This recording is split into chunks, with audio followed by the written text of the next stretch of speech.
Vous cherchez une solution d'investissement qui allie immobilier, réduction d'impôts et absence totale de gestion locative? Alors cette vidéo est pour vous. Aujourd'hui, nous allons décortiquer la SCPI Pinel de Normandie.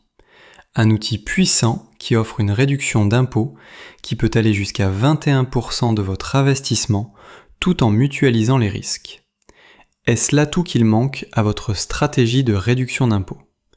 C'est ce que nous allons voir ensemble. La SCPI Pinel de Normandie appartient à la famille des SCPI fiscales.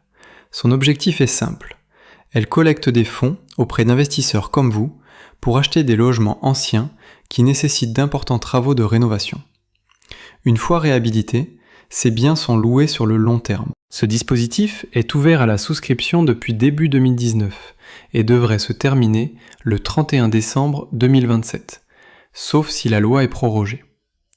Attention, il ne faut pas la confondre avec le Pinel classique, qui n'est plus commercialisé depuis fin 2024. En investissant, vous obtenez une réduction d'impôt calculée sur un pourcentage du capital que vous avez investi. Ce taux dépend de la durée d'engagement de location choisie par la SCPI. Pour 6 ans, vous obtenez 12% de réduction. Pour 9 ans, vous obtenez 18% de réduction. Pour 12 ans, vous obtenez 21% de réduction. C'est là que le mécanisme est essentiel. Contrairement à d'autres SCPI fiscales, le montant total de la réduction n'est pas appliqué immédiatement, mais il est ventilé sur toute la durée de l'engagement. Par exemple, si vous investissez 100 000 € avec un engagement de 9 ans, vous obtenez 18 000 € de réduction totale, soit 2 000 € par an pendant 9 ans. Le montant maximum retenu pour cette réduction est de 300 000 € par contribuable et par an.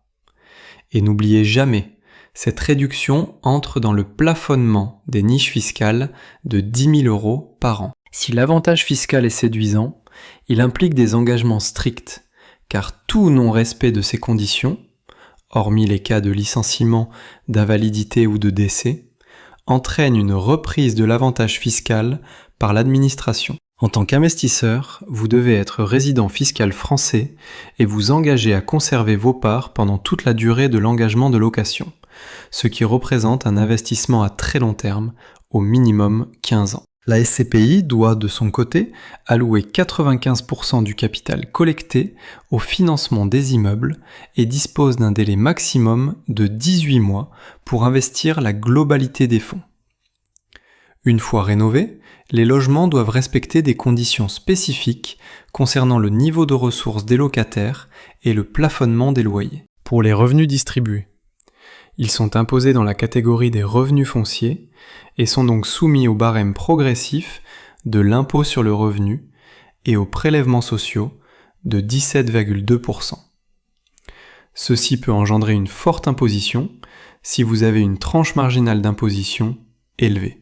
Analysons maintenant les bénéfices et les risques, comme nous le faisons pour toute stratégie patrimoniale. Les points forts sont clairs. Une gestion déléguée à 100% qui vous offre l'immobilier sans les tracas. Vous bénéficiez d'une mutualisation des risques géographiques et locatifs. Le ticket d'entrée accessible dès 10 000 €, ce qui offre une diversification de votre patrimoine immobilier, et les parts de SCPI peuvent être achetées à crédit. De plus, vous bénéficiez d'une réduction d'impôt étalée sur plusieurs années. Passons aux points de vigilance. Ils ne doivent pas être mis de côté. Premièrement, préparez-vous à des frais de souscription et de gestion élevés. Deuxièmement, la liquidité des parts est très faible, voire inexistante. Le capital n'est récupéré qu'à la dissolution de la SCPI. Troisièmement, c'est un investissement bloqué sur le très long terme, souvent 16 ans et plus, sans aucune garantie en capital ou de rendement. Enfin, soyez vigilants. Si une fraction de votre réduction d'impôt n'est pas imputée, elle est perdue et non reportable. La SCPI Pinel de Normandie est un excellent véhicule pour réduire vos impôts en investissant dans l'ancien rénové tout en déléguant la gestion à des professionnels. Elle convient particulièrement aux investisseurs fortement fiscalisés cherchant à optimiser leur impôt sur le revenu. Si cette stratégie vous intéresse, Gardez en tête la date butoir du 31 décembre 2027 pour la souscription. Si vous voulez en savoir plus, n'hésitez pas à lire notre article complet en description. Et si cette vidéo vous a été utile, likez et abonnez-vous. À très bientôt.